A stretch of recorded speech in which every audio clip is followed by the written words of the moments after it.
Welcome to Business with Beers, a podcast for business owners who want to scale their business to massively grow their income and contribution by investing in people, process, and technology. I am your host, Brian Beers. This week, we've got a great show with Mike Bonadies. He's a real estate investor and entrepreneur owning a property management and construction company. His niche is C and D class properties in what he calls the Deep South Jersey. You know, most of these properties were built between the 1880s and the 1940s. And he goes into the challenges and the opportunity of having to problem solve and think on his feet. You know, Mike and I have a great conversation about starting a business and how it's not all the glitz and glamour that you see on Instagram.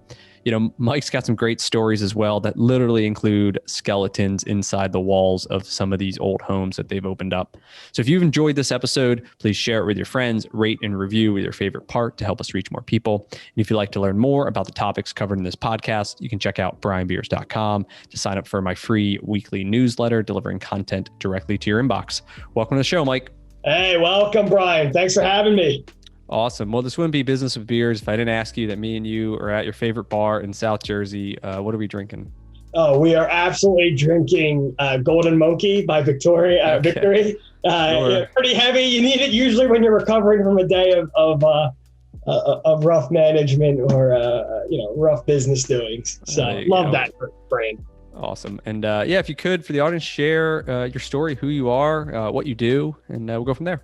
Yeah. So, I'm a landlord first and foremost down in Deep South Jersey. I think when a lot of people think of New Jersey, they think of the Sopranos, they think of, the North Jersey urbanization. It's just a giant city. Well, there's this other section, which is South Jersey, which shares a lot more in common with places like Alabama than it does probably with New York City. It's a pretty, I like to say I'm a swamp boy. I come, there's a lot of swamps down there, and that's where I'm from, and I'm a landlord in there. And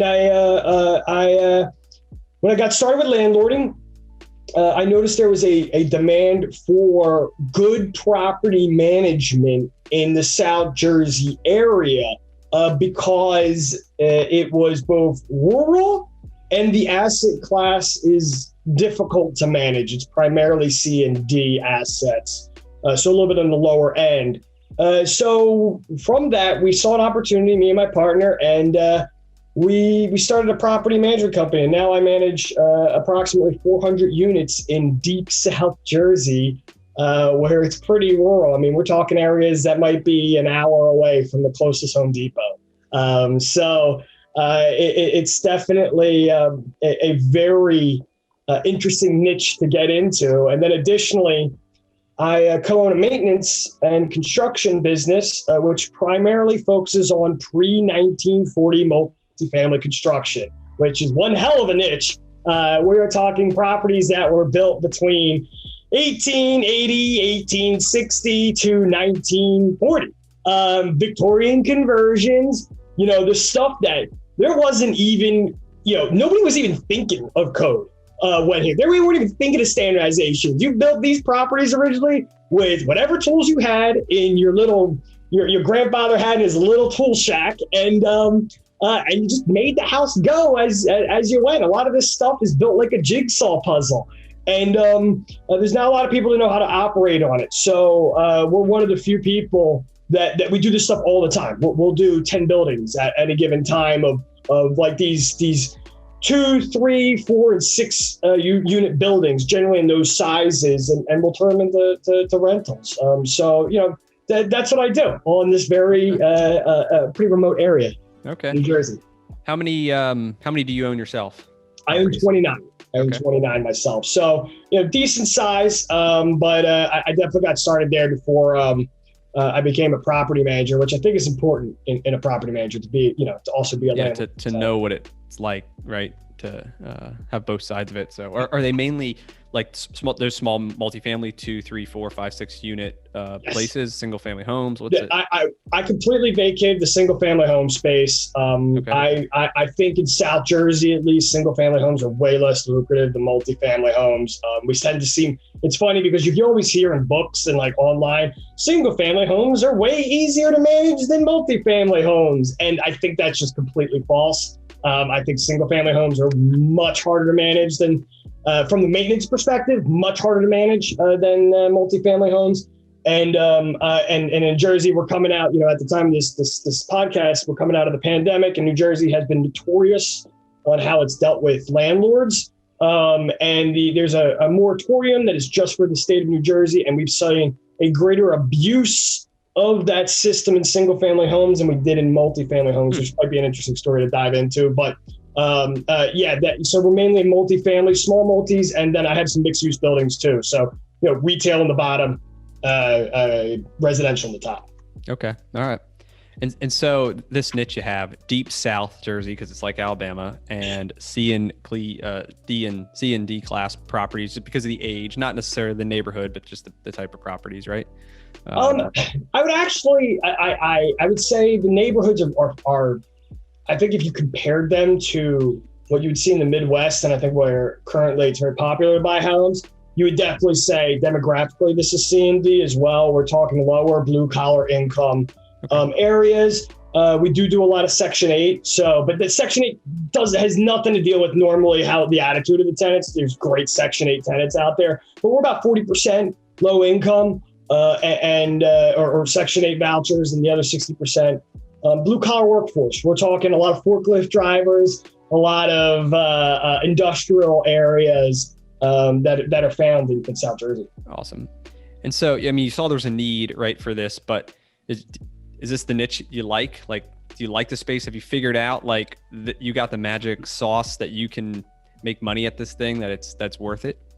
So it's so weird how these things evolve out, right? Like I was actually living in Washington, D.C. before I moved back to South Jersey, where I'm from, to become a landlord, because I thought that the barrier to entry for for landlording was high in South Jersey, but the spreads were incredible. Not often is there a place in the United States you can buy a property for $30,000, $40,000 and then also get a $1,200 rent. It's not a very common area, but there's the negative or the con that comes with this is New Jersey is highly legislated, highly regulated, and the regulation is often found on the township level. And to describe that for people that aren't from this area, bottom line, there's these like mini fiefdoms that exist in New Jersey that can create their own ordinances. And a lot of times it's small town politics all day long. So you have to learn to navigate that system if you want to be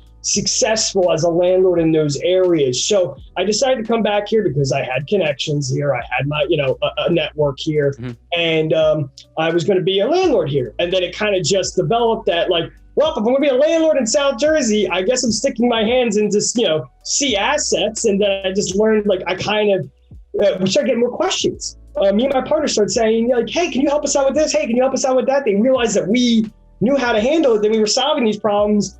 And the brand kind of built itself over time. Now, when people say, yo, I have a rental in Millville, there's only one company that usually comes up. It's us. And people think that we have and I guess we have the special sauce to make it work. Our rent collections work out, and we can get maintenance completed at an incredibly reasonable time and reasonable rate, which is hard to do in these rural areas where supply is a major factor. The supply of labor is a major factor. It's very limited.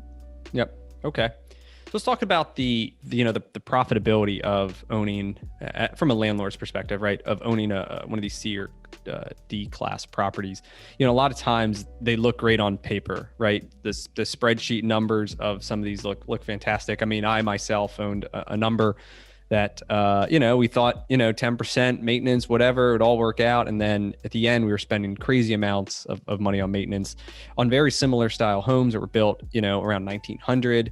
And all these things, were deferred maintenance, or that, maybe we should have got inspected and we didn't. That ended up like being cash flow negative or near zero, and nothing like the spreadsheet, right? So That's what sometimes people are attracted to, like, oh, this cheap house is high rent, like you said, $30,000, $1,200, but there's a lot else that goes into this, right? So maybe you could talk, because you've kind of seen it all from a maintenance perspective, a management perspective, and then obviously as a landlord of, what's the side that the spreadsheet isn't telling us? Yeah, I think you hit the nail on the head. It's a lot of investors today just put maintenance as a spreadsheet item. They're like, oh, okay, just 10%, we'll be fine. We'll just allocate it to there. And then, some maintenance will get done and, it'll flow and everything will be good. That's usually not the case with these, especially the older properties and in the demographic C&D assets. And it's multi-faceted reason why, and I'll go over it. The first and foremost is the age of the property. Like I said, a lot of these properties were built like jigsaw puzzles. They were not standardized during construction, and therefore, when a problem arises, you probably don't have you have a non-standard answer to this construction. So if you have a pipe break in, let's say, a 1880s triplex, the standard answer could be, hey, we'll just replace this, either the copper with PEX or the copper with copper or PEX with PEX and go on with our merry lives. Well, you found, it's actually a lead pipe that's a 12-foot section and it's split down the middle. And now it's all of a sudden a much harder solve to make this problem go away. So it takes a little bit more critical thinking and diagnostic work on this, on these properties, and therefore the price is higher to do work on these properties. So you do have to factor that in. And if you didn't purchase it right, knowing that you would get these problems in the first couple of years, you're going to be underwater. And if you don't go in and fully renovate everything, you're going to run into these kinds of problems as you go through this property. And I think the unknowing buyer who just puts it on the spreadsheet and then makes an assumption about what the quality of the construction is gets burnt on these things. Especially if you have things like Victorian conversions, which is what was once a single family house that was chopped up into other units. A lot of times they may put walls behind, they may wall off areas, and you don't even know what's literal skeletons. We've actually found skeletons behind walls in some of these properties. There was a time when we had a property for rent. We knocked down the wall for the bathroom, and we found out there was another bathroom, a full bathroom behind this wall. And we're just like, yes, now we have this to deal with, right? And these are some of the surprises that you get. The other element is when you're in C&D assets, you do have that certain tenant demographic that could do extra wear and tear on the property. And you try to foolproof this. You try to create a system that says, we're going to explain absolutely everything to you. And we're going to make it very easy for you to submit a maintenance request and have things dealt with. But that doesn't foolproof everything. And we all know not everybody's the most, nobody's reasonable. Nobody's reasonable. So you may tell them, please do not flush this object down the sewer pipe or whatever it may be. And it still gets flushed down there. And you could say, hey, I'm going to charge you back for that. But at the end of the day, are you going to evict someone over $300? Probably not. That's probably a bad financial decision in a C&D asset where you, if you have to go to New Jersey for eviction, and this might be different if you're in, Alabama or Louisiana, but if you're going to eviction in New Jersey, it could take 3 months. And are you going to evict someone for a $300 snake? Or $20 snake? Probably not. So sometimes those one-time hits come up in the property. And then additionally, you do have some exterior uncontrollable problems that come up in some of these C&D assets. We're in the business of turning bad streets into good streets with a lot of our customers. And I've had times where we have a sewer clean, which for anybody who doesn't know what a sewer clean is, it's the exterior trap that you can pull up and snake if you need to flush something out. Well, the bottle kids, if you've ever seen Trailer Park Boys, have come down the street and they decided to put a beer bottle down the trap for you. And now that bottle got lodged in there. Now you got to tear up the street, and that's an $8,000 fix. Because a kid put a bottle down the thing. And your rental may be incredibly profitable, right? You might have a $1,200 spread and you might be netting, $900, but those one-time hits do come up, and you need to be able to pay for those when they do come up. So what do you see for the 400 properties that manage? What percentage are they spending on repairs and maintenance? It's not 10%. Is 20 like a safe number then? It's definitely, or is it a fixed amount, like $5,000 a year per thing, and it's not a percentage? Yeah, I would advise it goes in phases. I tell my customers all this the same thing, especially if they've been doing this. We notice that a lot of the landlords that tackle these types of projects aren't new. They're tenured landlords because they kind of know what's going to happen. But your first 1 to 2 years, you're probably not going to be profitable, especially if you're getting a deferred maintenance building, or if you did, let's say, a 50% renovation on like these older buildings, because you're going to find something. Or if it's an REO, especially, it's been vacant for 3 years, you don't know what the hell's going to happen when things come up. So your first 2 years, you're probably not very profitable. And then after your next 2 years, you're probably going to see the maintenance drop down to like that 10, 15%. That's pretty normal. Now, the key is getting that long-term tenant that's going to be there for a number of years. Because when you get to that long-term 5-7 year tenancies, you notice that the maintenance rate drops even lower than 10%. And that's when you get really profitable. But I think there's that expectation that people buy these renovations or buy these assets, and they think that they're going to be profitable in month 3 or even month 1. That's when it's even really ridiculous. That's just not realistic for what this asset is.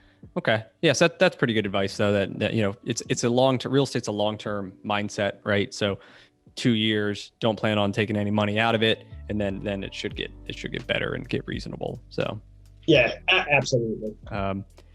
Hey, so I mean, you mentioned the skeleton in the closet. Any other crazy stuff that you've seen through these old homes, or? There's times where we've had. I always like to give the example what I saw in Salem City, which, if anybody knows where Salem City is in South Jersey, it's definitely as rural as you can get. We had issues with a tenant who complained that their sewage was backing up. They refused entrance to our plumber to fix the problem. Then 3 days later, they finally allowed him to enter in. When they entered in, they found the tenant was defecating on the floor as the alternative to, letting them in. Yeah. Let him in, use a bucket. I don't know, even use the tub. No, the floor was the reasonable choice to the tenant. So that's some of the stuff you get into when you get into really rough neighborhoods. We've had fist fights break out over parking spots. It's crazy. I've been told many times I need to apply for a parking wars episode, because you would think that properties that have lots of space are going to have very little problems with parking. And properties with small amounts of space are going to have a lot of problems with parking. It's almost always the inverse relationship. We have walked into tenants who, despite there being 6 or 8 spots and only 4 tenants, they wanted one particular spot. And this evolves into this, tit for tat lifestyle, which is actually broken out into full-on fist fights over a parking spot we literally are in a field, right?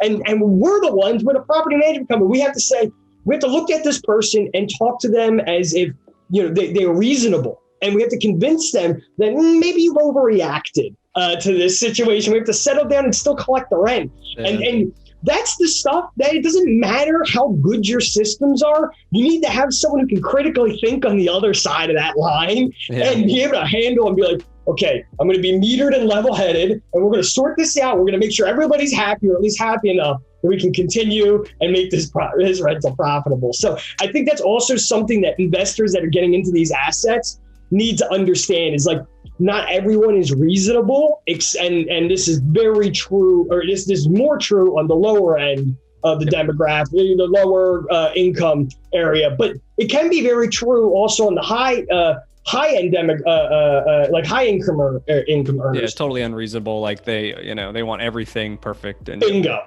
Yeah, they want a hotel service. But it's not that. Yeah. Hey, cool. So what is one challenge or failure that you've kind of faced, in your kind of life, your career here, and, what'd you learn from it?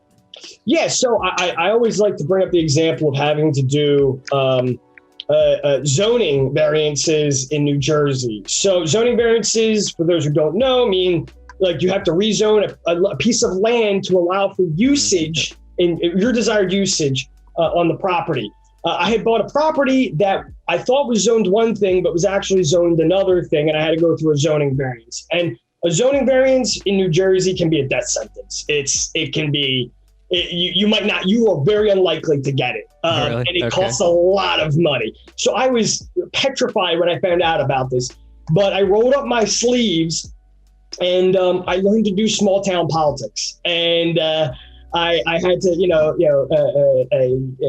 speak to the council members, find out what they wanted with the property. How can we adapt and change, and how can we please the town, but also show that I'm not just some slumlord. I'm a good guy who's going to come in here and change his property to be a good, to help out the town in total. And it was a good learning experience because I learned how, I had to learn politics, but then also I had to not run away, right? I could have easily said, oh God, this isn't variance the way I thought it is. I could just sell the property, right? I had to, and it's a long-term thing. It's not like something you do over a week. This took 6 months to complete, and it cost me more money than I thought it would. But in the end, I'll have something that will give back to me 20 years, from now, right? And I think it's that perseverance and grit that you really need in some of these assets, or when you're building a business. I think determination and grit. It's something that's key, and you need to learn it as you go.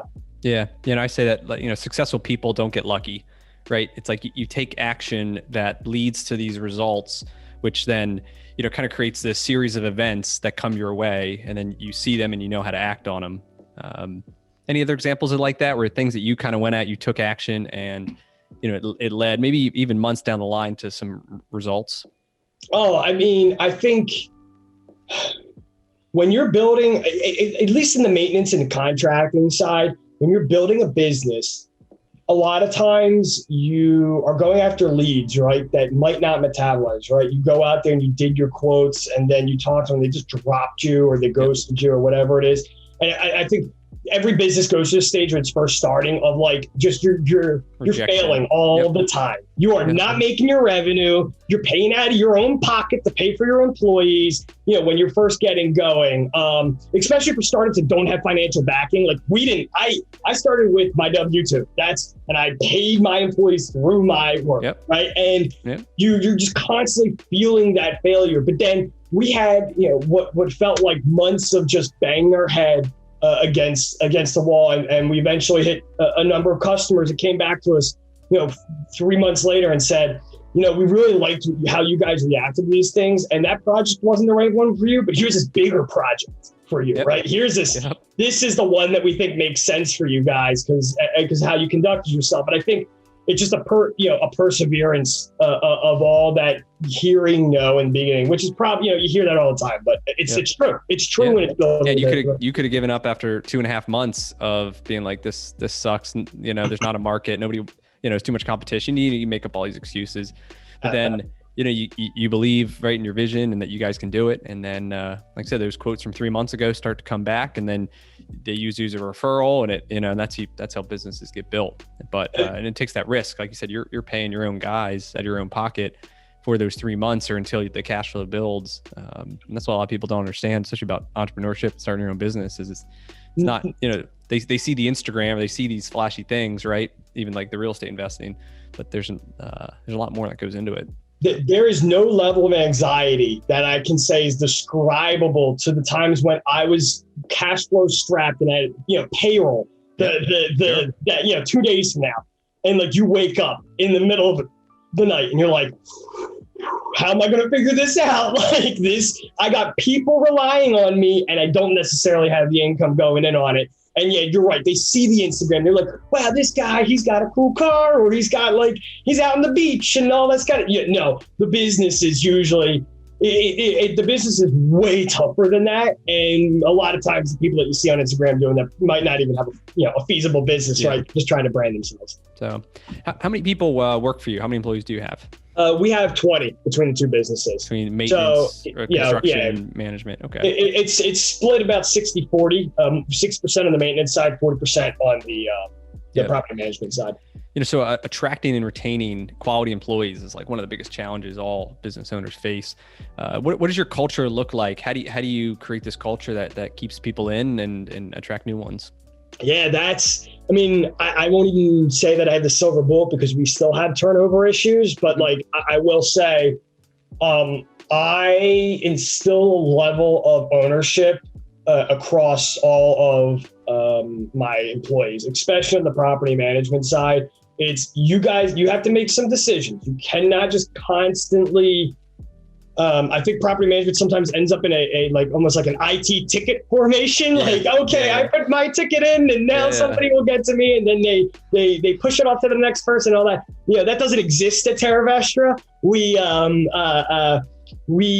I install a level of ownership that they can make the decisions that they feel fit on there as long as they can stand up to it at the end of the day. And sometimes they make mistakes and I pay for it out of my pocket, right? Yep. But I let them have that level of ownership on the job. And I got that from where I used to work at. I had a corporate job at Stanley Black & Decker, who makes DeWalt power tools. And that I got to always praise them because they had a culture of, hey, you own this P&L, of your subset of business. And I give that level of ownership to my employees, but I also always teach them whatever decision you're making has an impact on the P&L. And I try to teach them how that impact goes, because if they understand what decision and how that affects the P&L, it's something they become more conscious of it. And that's not going to motivate necessarily all your employees, but we find employees who get motivated by those certain metrics, or they care a lot about the business, so they want to help the business. And when you